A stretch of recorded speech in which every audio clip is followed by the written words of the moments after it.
함께 기도하심으로 4월 21일 수요 예배를 시작하겠습니다. 기도하겠습니다. 할렐루야. 사랑해 주님 감사합니다. 오늘도 수요 예배를 저희들에게 허락하여 주시고 주님 앞에 각 가정 속에 함께 나와 또 예배케 해주니 감사합니다. 오늘의 예배 가운데서도 신령과 진정의 예배가 되게 하여 주시고 비록 온라인이지만은 하나님께서 주시는 귀한 말씀을 또 마음에 새기며 이 어려운 시대를 말씀으로 굳게 이겨나가기 우리의 삶이 될 수 있도록 축복하여 주옵소서. 오늘의 예배를 온전히 주님께 의탁하오며 예수님의 이름으로 기도드리옵나이다. 아멘. 찬송가 310장 함께 하시겠습니다.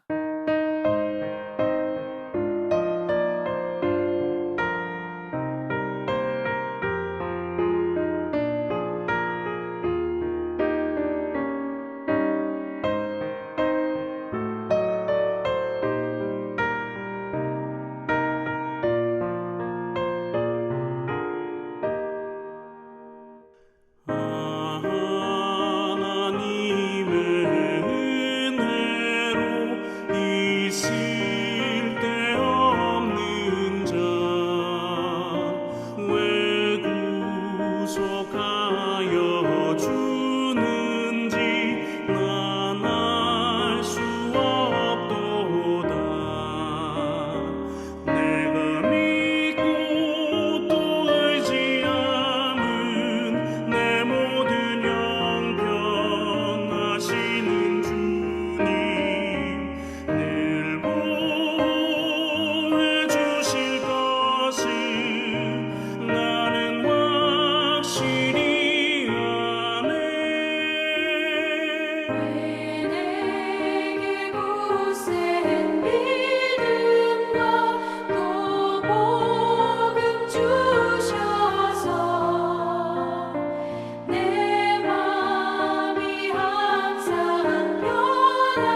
네, 교회 소식 알려드리겠습니다.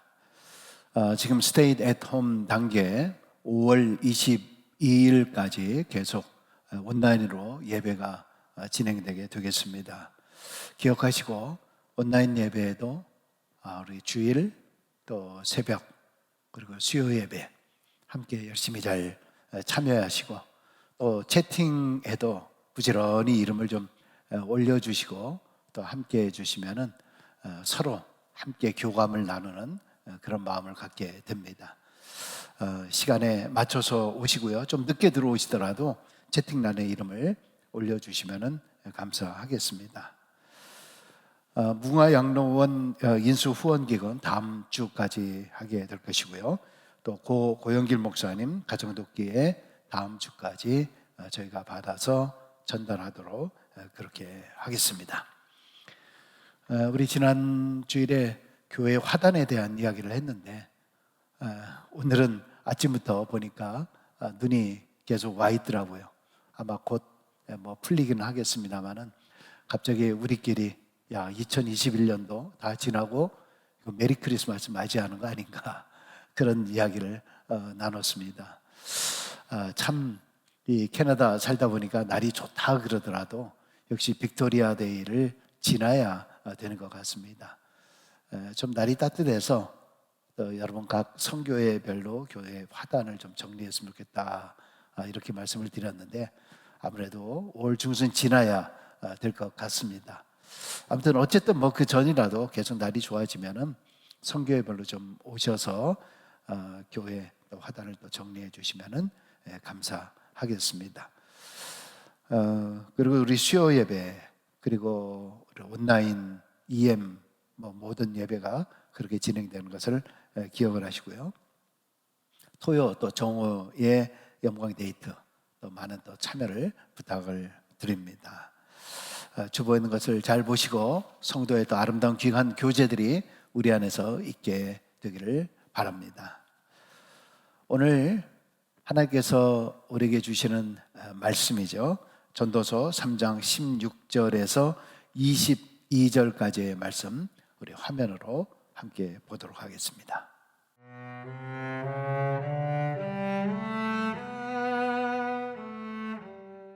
또 내가 해 아래에서 보건대 재판하는 곳 거기에도 악이 있고 정의를 행하는 곳 거기에도 악이 있도다. 내가 내 마음속으로 이르기를 의인과 악인을 하나님이 심판하시리니 이는 모든 소망하는 일과 모든 행사에 때가 있음이라 하였으며 내가 내 마음속으로 이르기를 인생들의 일에 대하여 하나님이 그들을 시험하시리니 그들이 자기가 짐승과 다름이 없는 줄을 깨닫게 하려 하심이라 하였노라.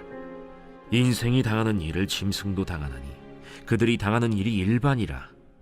다 동일한 호흡이 있어서 짐승이 죽음같이 사람도 죽으니 사람이 짐승보다 뛰어남이 없음은 모든 것이 헛됨이로다. 다 흙으로 말미암았으므로 다 흙으로 돌아가나니 다 한 곳으로 가거니와 인생들의 혼은 위로 올라가고 짐승의 혼은 아래 곧 땅으로 내려가는 줄을 누가 알랴. 그러므로 나는 사람이 자기 일에 즐거워하는 것보다 더 나은 것이 없음을 보았나니 이는 그것이 그의 몫이기 때문이라. 그의 뒤에 일어날 일이 무엇인지를 보게 하려고 그를 도로 데리고 올 자가 누구이랴.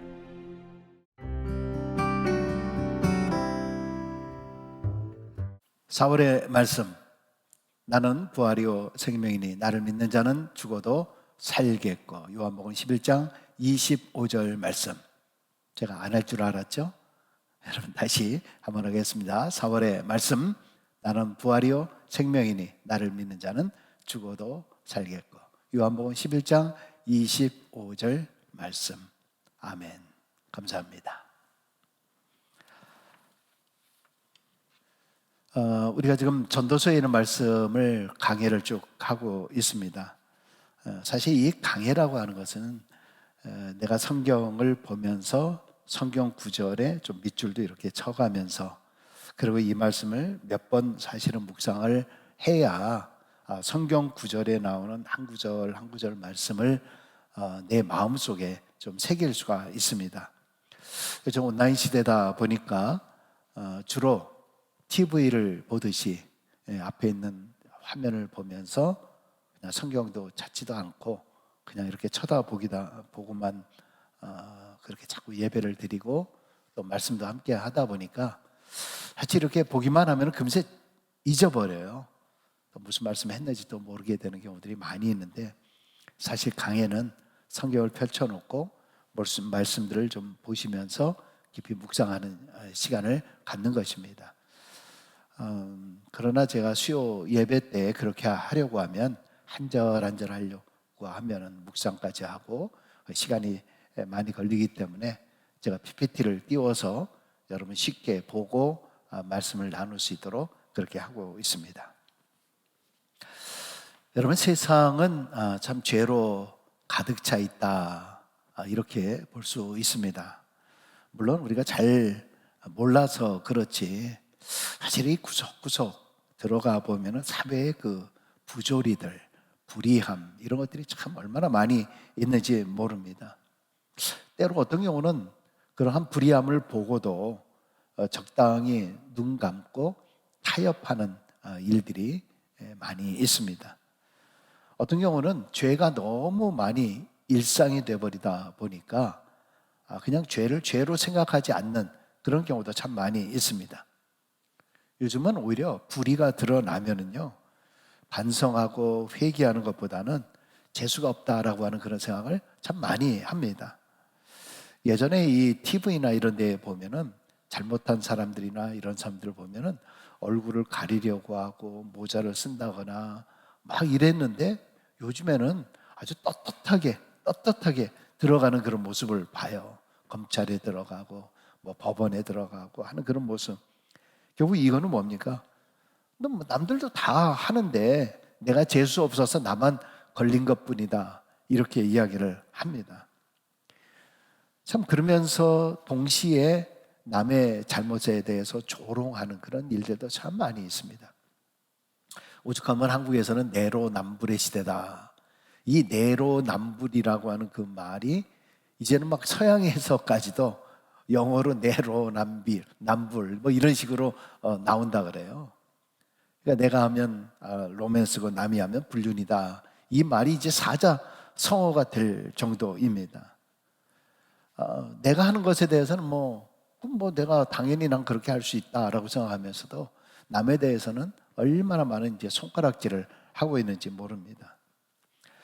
여러분, 정말 이런 세상 속에 우리가 성도로서 과연 어떻게 살아야 될까? 이것은 굉장히 심각한 문제가 아닐 수가 없습니다. 오늘 16절에 있는 말씀 먼저 한번 볼까요? 16절입니다. 내가 해 아래에서 또 보건대 재판하는 곳 거기에도 악이 있고 정의를 행하는 곳 거기에도 악이 있도다. 여러분, 재판이라는 게 뭡니까? 재판이라고 하는 것은 공의와 진리를 추구하고 그것을 판결하는 그런 것입니다. 그래서 justice라고 하는 말을 쓰는 거죠. 뭐 검찰이 됐든 뭐 법원이 됐든 간에 법무부가 됐든 간에 justice, 정의다, 공의다, 이렇게 이야기를 합니다.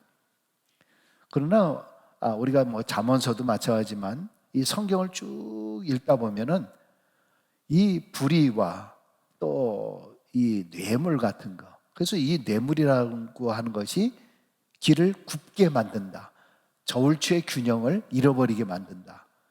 그러니까 이 부정의로 인해서 이 재판과 이런 것들도 굽게 만드는 일, 그러니까 잘못되게 만드는 일이 그렇게 많다라고 하는 것을 성경 속에서도 보여주고 있지 않습니까?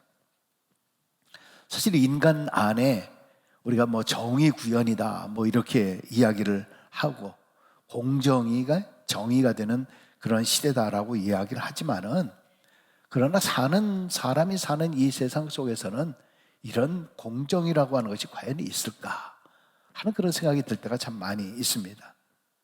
여러분, 그러나 세상에서 사람의 눈을 속이고 사람들에게 악을 행하는 그런 사기를 치는 그런 모든 것들이요, 하나님 앞에는 분명히 적나라하게 드러나고 만다라고 하는 것, 우리는 이것을 신앙의 양심으로 생각을 하면서 로마서 2장에 하나님께서 양심으로 역사한다 그러지 않습니까? 그렇기 때문에 우리 크리스찬들은 특별히 양심의 화인을 맞아서는 안 돼요. 이 양심이 말하고 있는 그 음성을 우리는 주의 깊게 듣고 있어야 됩니다. 오늘 17절에 보니까 내가 내 마음속으로 이르기를 의인과 악인을 하나님이 심판하시리니 이는 모든 소망하는 일과 모든 행사에 때가 있음이라 하였으며. 여러분, 그 캐톨릭에는 고해성사라고 하는 것이 있지 않습니까? 신부들에게 성도들이 자신이 지은 죄를 이렇게 고백을 하면은 신부들에게는 그 죄를 사할 수 있는 권한이 있다, 이렇게 이야기를 합니다. 우리 개신교에서는 이 고해성사를 인정하지 않죠. 왜냐하면 이 사하는 권세는 하나님께 있다라고 했기 때문에 우리 신부도 인간이잖아요. 하나님일 수가 없습니다. 어떤 중년 부인이 고해성사를 하기 위해서 이제 캐톨릭 교회에 나와서 고해성사단에 이제 앉아서 신부에게 이렇게 이야기했다 그래요. 신부님, 선부님, 저는 하루에도 몇 번씩이나 이제 거울을 보면서 제가 왜 이렇게 아름다운가, 왜 이렇게 예쁜가, 정말 자꾸 이런 생각으로 제 안에 이렇게 교만이 싹트고 있습니다. 이 죄를 용서해 주십시오. 이 고백을 들은 신부가 고해성사할 때는 여기 카튼이 있잖아요. 이 카튼을 쓱 이렇게 열고 닫고 나서 이런 얘기를 했다 그래요.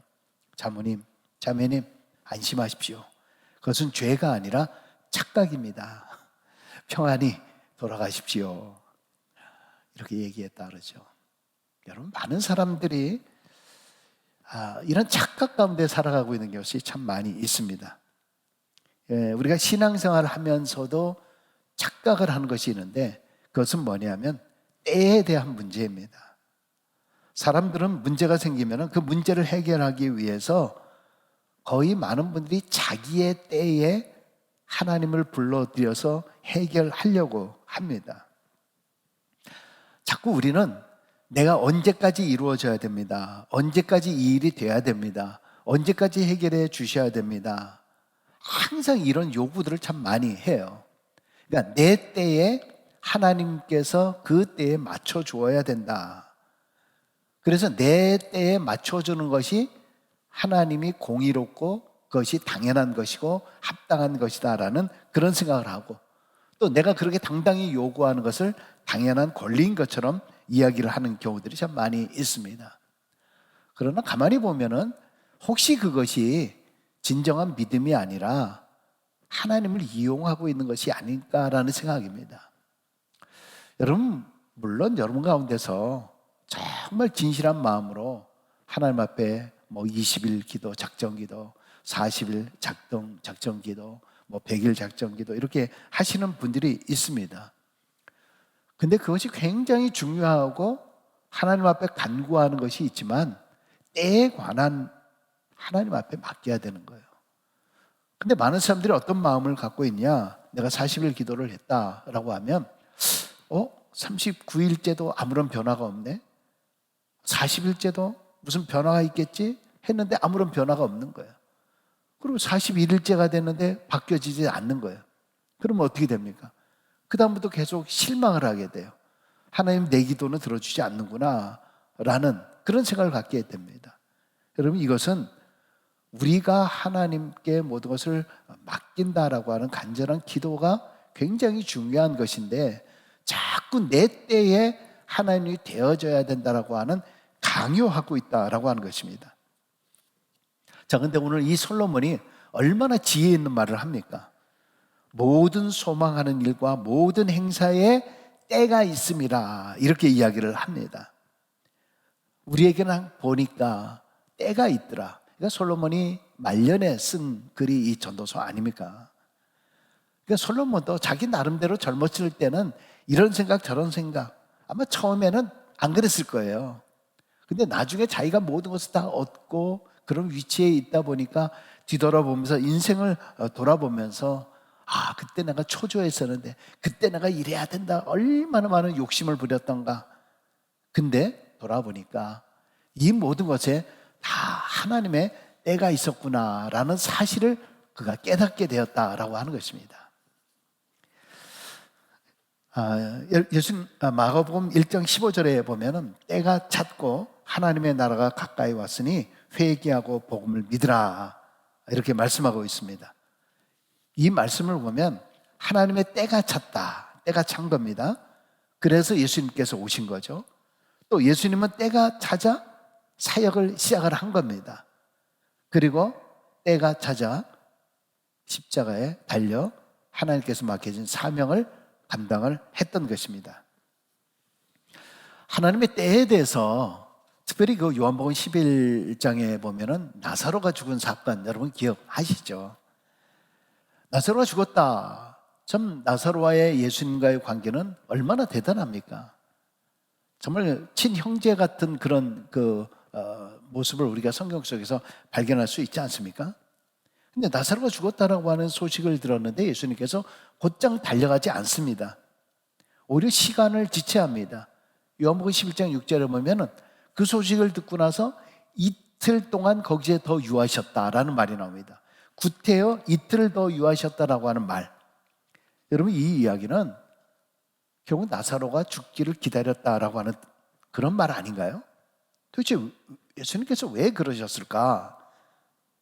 이것은 나사로가 죽어야 예수님이 할 일이 있었다는 것을 알려주는 것이에요. 이것은 무슨 말이냐? 하나님의 시간, 하나님의 때에 예수님께서 항상 맞춰가는 삶의 방식을 볼 수 있다라고 하는 것입니다. 생명의 주관자라고 하는 것은 하나님이시라고 하는 거죠. 하나님의 때, 하나님의 시간에 하나님께서 놀랍게 역사를 해주시는 거예요. 결국 어떻게 됐습니까? 뒤늦게 갔지만은 사람들의 생각은 지금이다라고 생각했지만 예수님의 때는 지금이 아니라 나중이에요. 결국 나사로가 부활함을 통해서 많은 사람들이 믿게 되었다라고 하는 것입니다. 여러분 우리가 기도하면서 아무리 조급하다라고 하더라도 우리는 항상 하나님의 때를 생각을 해야 됩니다.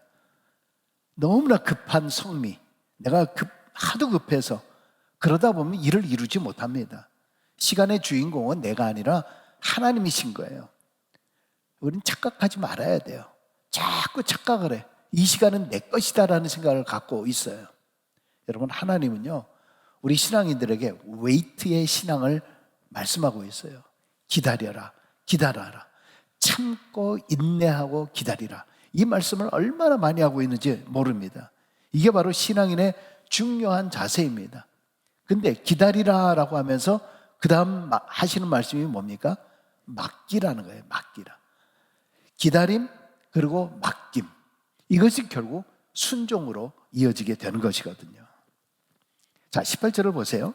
내가 내 마음속으로 이르기를 인생들의 일에 대하여 하나님이 그들을 시험하시리니 그들이 자기가 짐승과 다름이 없는 줄을 깨닫게 하려 하심이라 하였노라.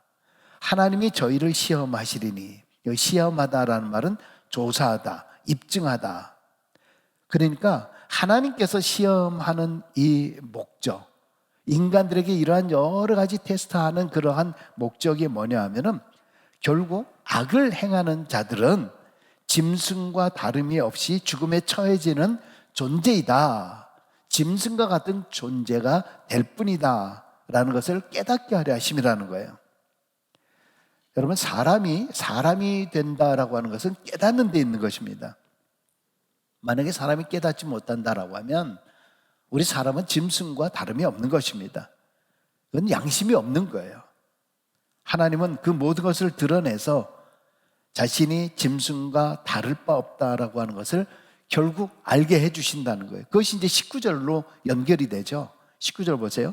인생이 당하는 일을 짐승도 당하나니 그들이 당하는 일이 일반이라 다 동일한 호흡이 있어서 짐승이 죽음같이 사람도 죽으니 사람이 짐승보다 뛰어남이 없으면 모든 것이 헛됨이로다. 자, 인간과 짐승의 공통점은 뭐예요? 일단 생명이 있죠. 숨을 쉬는 거죠. 그리고 먹어야 사는 것입니다. 그리고 공통적으로 임하는 것은 결국 죽는다라고 하는 것입니다. 우리 인간은 살다가 먹다가 죽습니다. 어떤 사람은 왔노라, 보았노라, 죽었노라, 가노라 이렇게 이야기했다 그러지 않습니까?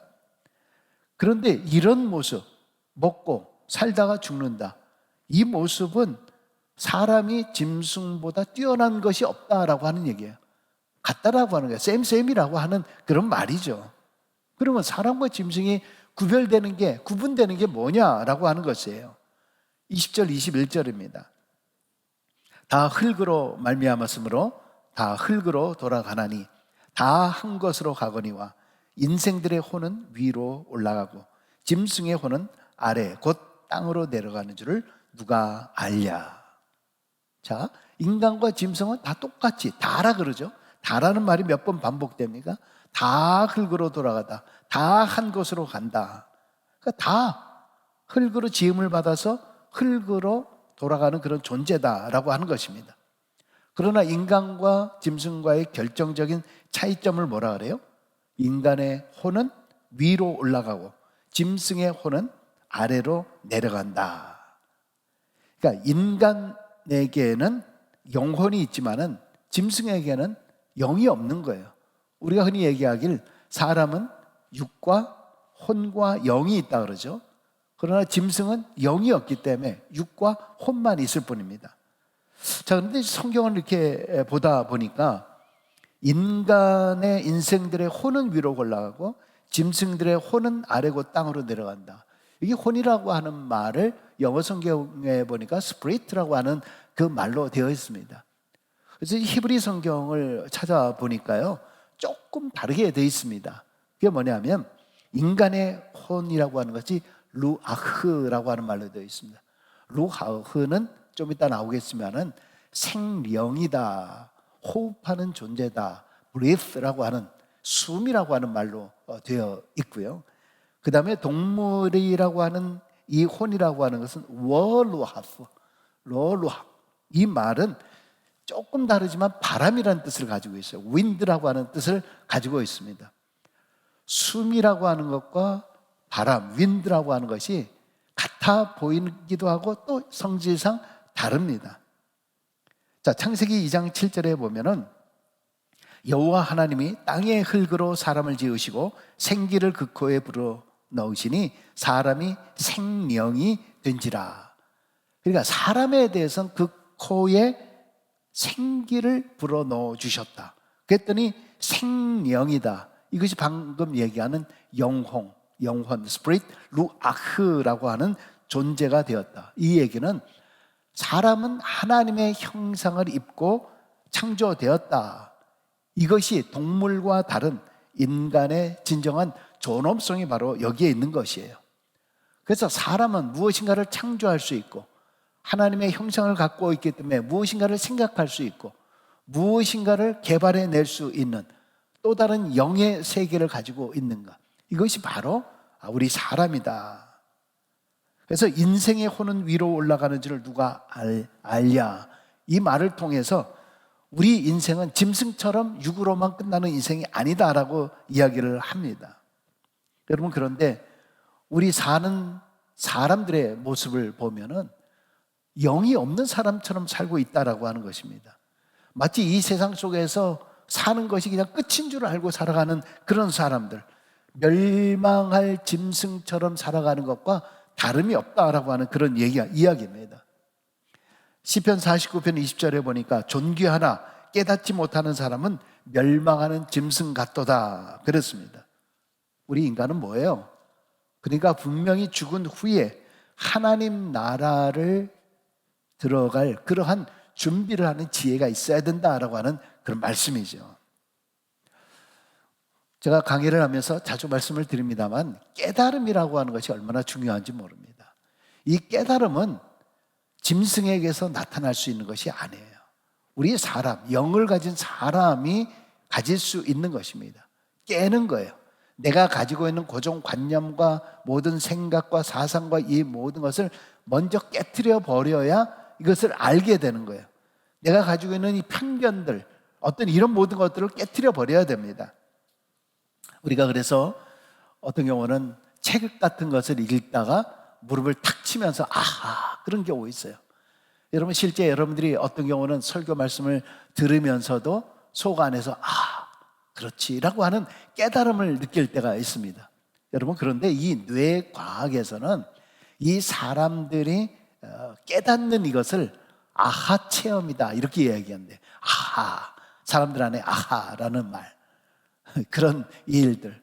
예전에 저희 그 동기 목사인 그 최일도 목사님이 일반 강연 같은 것들도 많이 가는데, 교도소 강연을 갈 때 그분들한테 자기가 무슨 이야기를 할 때 깨달음이 있을 때 아멘 하면 좋은데 너무 어떤 종교성 이런 거를 강조하는 것 같아서 아멘 대신에 아하라고 하시라고 그랬다 그래요. 교도소에 있는 사람들, 이 사람들이 무슨 얘기를 하면 그런 얘기를 한대요. 이것이 결국 이제 아멘인 거죠. 여러분 우리가 설교를 들을 때 우리가 입으로 크게 아멘 아멘 꼭 그렇게 안 하더라도 내 안에서라도 내가 아멘 아멘 하는 것은 스스로 갖고 있는 이것을 깨는 거예요. 아멘이라고 하는 말 자체가 그렇습니다, 그러네요, 아하, 믿습니다, 맞습니다 라고 하는 것. 여러분 신앙생활에서 이 아하 체험이라는 것이 얼마나 중요한지 몰라요. 이게 자꾸 자기 속 안에 던져줘야 돼요. 아하, 아멘, 아멘. 이것이 던져지면 나도 모르게 어느 순간에 이것이 깨어지게 되어 있는 거예요. 여러분 그렇지 않으면은 수십 년 교회 생활을 해도요, 아하 체험, 아멘 체험이 없으면은요, 늘 내가 감동이 없는 거예요. 예배 시간에 감동이 없는 이유가 뭘까? 말씀에 감동이 없는 이유가 뭘까? 그것은 내가 가지고 있는 여러 가지 편견들, 사상, 철학, 또 어떤 경우는 목사에 대한 관점이겠죠. 그 불신이 있으면은 그 말씀이 내 안에 은혜가 되질 않는 거예요. 그래서 목사와 성도와의 관계가 굉장히 중요한 거예요. 내가 은혜 받기 위해서는 이런 편견과 이것을 벗어버리고 깨트려 버려야 정말 알 수 있는 귀한 비결이 여기에서 나오는 것입니다. 여러분 그런데 사람이 깨닫는 데 한계가 있어요. 잘 아신 대로 로마서 3장 10절과 12절에 보시면은 기록된 바 의인은 없나니 하나도 없음에 뭐라 그래요? 깨닫는 자도 없고 하나님을 찾는 자도 없고 다 치우쳐 함께 무익하게 되고 선을 행하는 자가 없나니 하나도 없도다. 정말 이 세상의 죄악된 그 모습, 그리고 인간의 죄된 모습, 죄된 속성, 어떤 의미에서는 바로 여기서 출발을 해야 되는 거죠. 우리 인간은 흙에서 온 존재, 그래서 흙으로 단순히 끝나는 그런 존재가 아닙니다. 우리는 하나님의 형상대로 창조된 그런 사람들입니다. 그래서 우리는 안에는 항상 하나님의 형상인 하나님의 은혜가 우리 안에 거주하고 있어야 복된 인생이 될 수 있다라고 하는 것입니다. 여러분 우리는 그 생명의 길, 하나님이 원하시는 바로 그 생명의 길로 갈 때 진정한 행복과 깨달음의 은혜가 있게 되는 줄로 믿습니다. 그래서 22절에 보니까 그러므로 나는 사람이 자기 일에 즐거워하는 것보다 더 나은 것이 없음을 보았나니 이는 그것이 그의 몫이기 때문이라. 그의 뒤에 일어날 일이 무엇인지 보게 하려고 그를 도로 데리고 올 자가 누구이랴. 현대인의 성경에 보면 조금 더 이해하기 쉽겠죠. 그러므로 내가 보기에는 사람이 자기 일에 즐거움을 느끼는 것보다 더 좋은 것은 없으니 이것이 사람의 운명이기 때문이다. 죽은 후의 사건을 볼 수 있도록 사람을 다시 살릴 자가 누구이냐. 자, 솔로몬이 자기 인생의 모든 삶을 통해서 체험했던 많은 인생의 경험 가운데 인간의 진짜 행복이 어디에 있을까? 자기 일에 즐거워하는 것이다. 사람들은 왕이 되었기 때문에 저 사람은 행복하겠구나라고 생각할지 모르지만 왕이 되어보면 왕의 위치가 얼마나 힘들고 어려운가라고 하는 것을 또 알게 되는 거죠. 그러나 사람들은 그 위치를 부러워하는 거죠.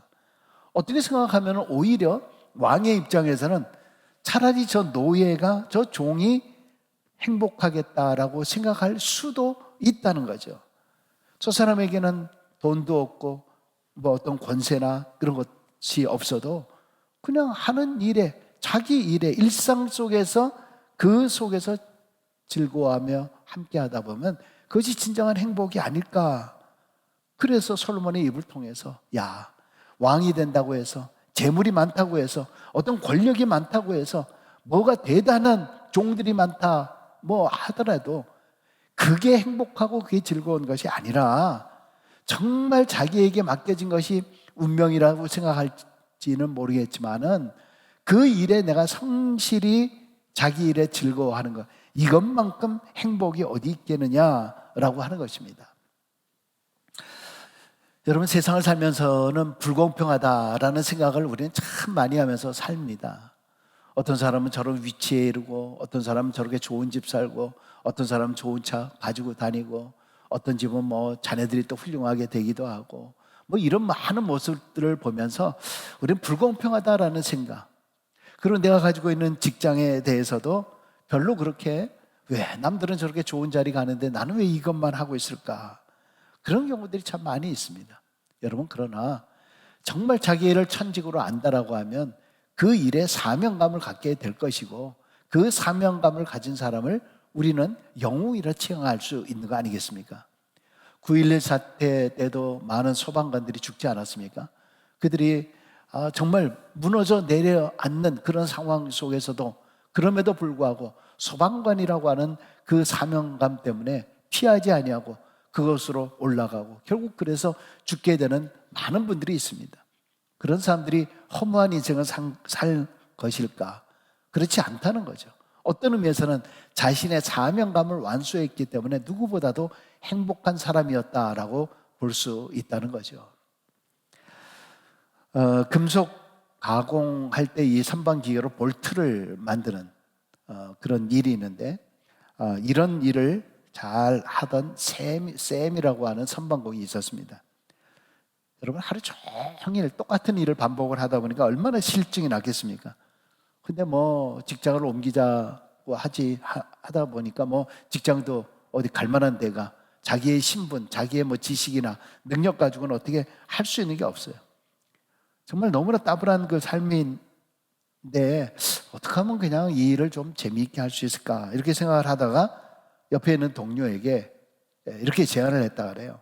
야, 우리 한번 내기 한번 해보자. 누가 볼트를 이 시간에 더 많이 만들어내는가 하는 그런 창조적인 제안을 하게 됩니다. 그래서 빠르고 정확하게 실수 없이 하는 이런 일을 경쟁을 하고 있었는데, 이를 현장 감독이 그 모습들을 보면서 이 샘에 대해서 좋은 느낌을 갖게 된 것이죠. 그래서 그 샘을 보면서 더 좋은 자리로 승진을 시키게 되었습니다. 그리고 그것이 30년이 지난 후에 더 좋은 자리로 승진하면서 적극적인 창조적인 그의 실력을 통해서, 사실 뭐 지혜나 모든 것에 있어서 대단한 사람도 아니었는데도 불구하고 나중에 기관차를 제조하는 볼드윈이라고, 기차들 보면 볼드윈 이렇게 써 있잖아요. 그 볼드윈 기관차 회사의 사장이 되었다고 합니다. 이 사람의 이름이 사뮤엘 버크레인이라고 합니다.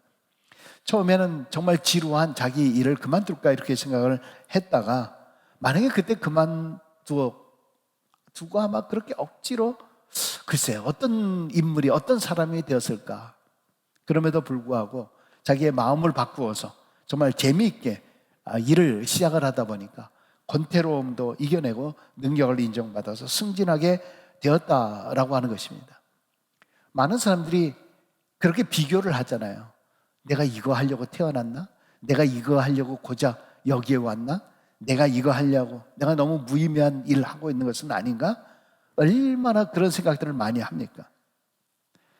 여러분, 자꾸 무슨 일을 할 때마다 이런 마음을 갖게 되면은 내가 하는 일 자체에 대해서 얼마나 고통스럽고 힘들고 안 좋은 마음들만 생기는지 모릅니다. 그것이 결과적으로 나에게 도움이 되지 않습니다. 우리가 뭐 직업을 선택할 때 연봉만 중요시 여긴다라고 하면 나중에 실제 어떻습니까? 연봉이 높아도 일하는 것이 재미가 없으면은 그 연봉이 중요한 게 아니에요. 모든 일이든 어떤 일이든 내가 하고 싶어서 하는 그런 일들이 얼마나 중요한 일인지 모른다는 거죠. 오늘 솔로몬이 그걸 얘기하는 거예요. 왕이 된다고 해서 좋은 위치에 있는다고 해서 다 좋은 것이 아니다. 자기 하는 일에 정말 즐겁고 최선을 다한다라고 하면 그것이 최고다라고 이야기를 하는 겁니다. 무엇을 하든지 남을 비교하지 말고 자신의 일을 하나님의 천직으로 알고 성실하게 기쁨과 즐거움으로 해 나갈 수 있는 그런 사람들이 행복한 사람이 되는 거죠.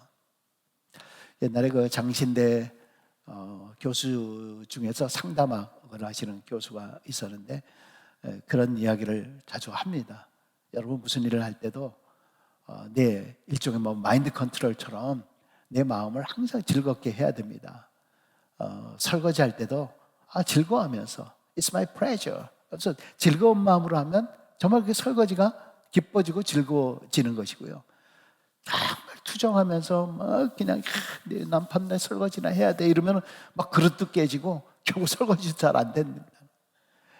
김치를 담글 때도 즐거운 마음으로 이것을 우리 자녀들이 우리 사람들이 아주 맛있게 먹겠지라는 마음으로 하면 김치가 정말 기도하면서 하면 잘 되고, 반찬을 만들 때도 그런 마음으로 하다 보면 모든 것이 다 잘 되는데, 아휴 나는 이게 주방에서 밤낮 이게 뭐냐, 요즘 재택근무라서 더 그렇지 않습니까?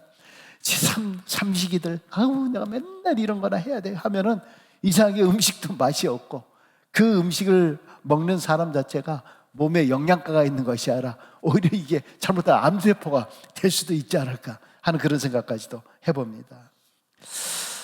여러분, 우리가 무엇을 할 수 있다라고 하는 그 자체만으로도 정말 행복한 일이고, 우리 교회도 연세 드신 분들이 많이 있어서 손주들 돌보는 일들 참 힘들고 어려운 일이지만은 정말 그것조차도 내가 움직일 수 있으니까 이런 일 할 수 있구나 기쁨으로 하면은 그것도 참으로 수고스러운 또 행복스러운 그런 일이 될 거다라고 하는 것입니다. 그래서 오늘 22절 후반절의 마지막에 보니까 그 뒤에 일어날 일이라고 하는 말이 나옵니다. 죽은 후의 사건을 볼 수 있도록 사람을 다시 살릴 자가 누구냐? 사람이 죽고 나면은요, 자기가 생전에 살았던 세계로 돌아갈 수도 없잖아요. 그래서 거기 가서 참견할 수도 없는 겁니다. 거기 가서 바로 잡을 수도 없는 거예요. 후회해도 다 소용이 없는 거. 부자와 나사로 이야기 잘 아시잖아요. 부자가 나사로를 보내가지고 거기 나사로를 보내서 정말 가족들이 이 지옥에 오지 않게 해달라. 그러나 이미 강 건너 갔으면 끝이다라고 하는 그런 이야기입니다. 이 얘기는 뭐냐면 우리가 살아있을 때, 내가 생명이었을 때, 우리의 영혼이 있을 때에 언제나 하나님의 때와 이 시간을 허비하지 말고, 이 시간을 내 시간이라고 함부로 여기지 말고 하나님의 시간인 줄로 알고 하나님의 뜻 안에서 우리는 성실히 살아가야 할 것이다 라고 하는 것입니다. 여러분, 기도할 때마다, 무슨 일을 할 때마다 나는 항상 내 시간의 주인이 하나님이시다라는 것을 인정을 하시면서 정말 하나님의 때에 아름답게 그 모든 것을 이루어 나가는 우리 모두가 될 수 있길 주의 이름으로 축원합니다. 기도하겠습니다. 할렐루야. 사랑해 주님 감사합니다. 우리 인생의 삶을 살면서 얼마나 불공평하고 불평등하고 정말 좋지 않다라고 하는 감정을 가질 때가 참으로 많이 있습니다. 내가 그러지 말자라고 하면서도 내 인생의 삶에서 늘 비교하고 언제나 사람들과의 관계성 속에서 내가 많이 힘들어하고 어려울 때도 참 많이 있습니다. 내가 하는 그 모든 일들이 나의 분복이고 또 그 모든 일을 행할 때 즐거움으로 행할 때에 그것이 진정한 행복이다라고 말씀을 하고 있습니다. 비교하지 않도록 도와주시고 나에게 주어진 이것을 정말 최선을 다해서 잘 섬기고 하나님의 때에 하나님의 시간을 아름답게 이루어 나가는 우리 모두가 되게 하여 주시옵소서. 지금 팬데믹 상황에서 어렵고 힘들어 하시는 분들, 또 병약하신 분들 많이 계십니다. 아버지 하나님께서 친히 안수하여 주시고 그들의 모든 자리에서 일어설 수 있도록 도와주시고 그 고통 속에서도 하나님 나에게 날개를 주시는 하나님께 귀한 그 영혼을 온전히 맡기며 감사하며 살아가는 우리 모두가 되게 하여 주옵소서. 감사를 드리며 예수님의 이름으로 기도드리옵나이다. 아멘. 하늘에 계신 우리 아버지여, 이름이 거룩히 여김을 받으시오며 나라의 임하옵시며 뜻이 하늘에서 이룬 것 같이 땅에서도 이루어지이다. 오늘날 우리에게 일용할 양식을 주옵시고 우리가 우리에게 주인자를 사하여 준 것 같이 우리의 죄를 사하여 주옵시고 우리를 시험에 들게 하지 마옵시며 다만 악에서 구하옵소서. 내게 나라와 권세와 영광이 아버지께 영원히 있사옵나이다. 아멘.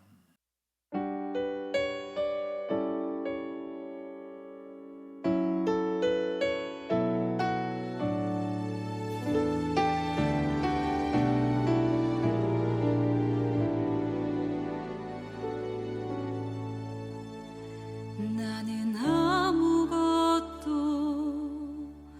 아닙니다. 주님의 사랑이 없으면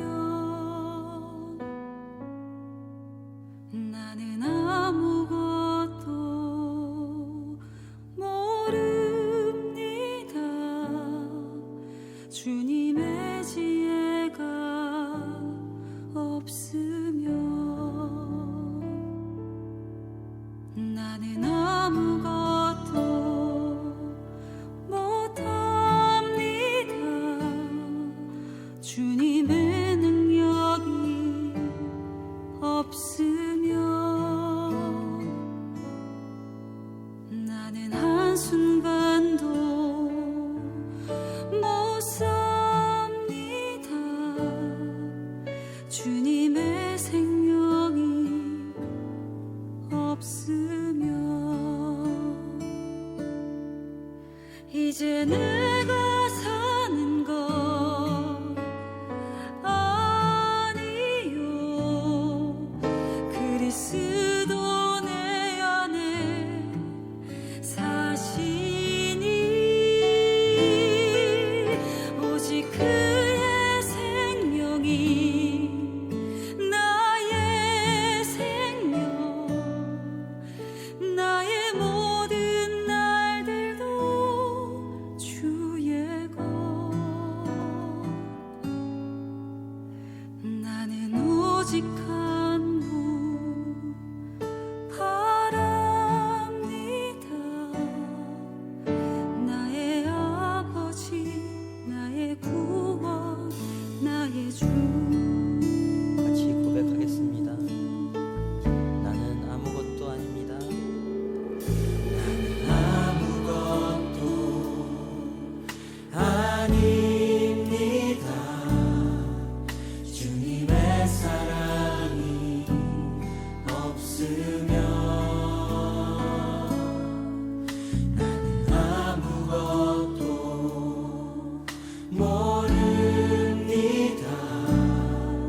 주님의 지혜가 없으면 나는 아무것도 못합니다. 나는 아무것도 못합니다. 주님의 능력이 없으면 나는 한순간도 못 삽니다. 주님의 생명이 없으면 이제 내가 사는 것 이제 내가 사는 것 아니요 그리스도 내 안에 사시니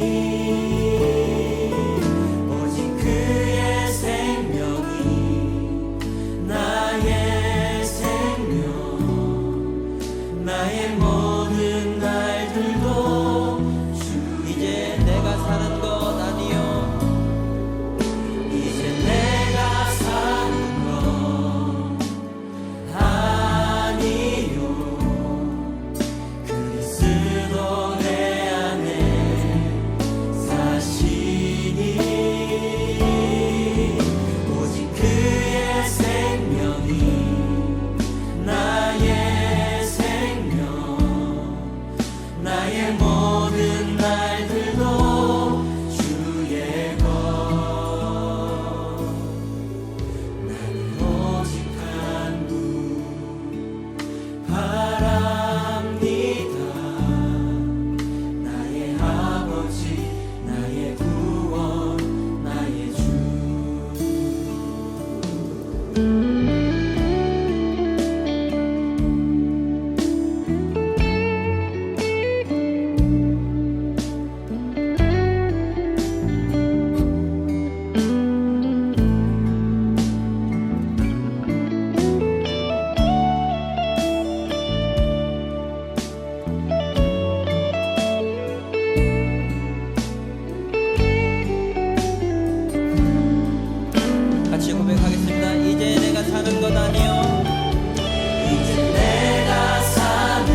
나는 오직 한 분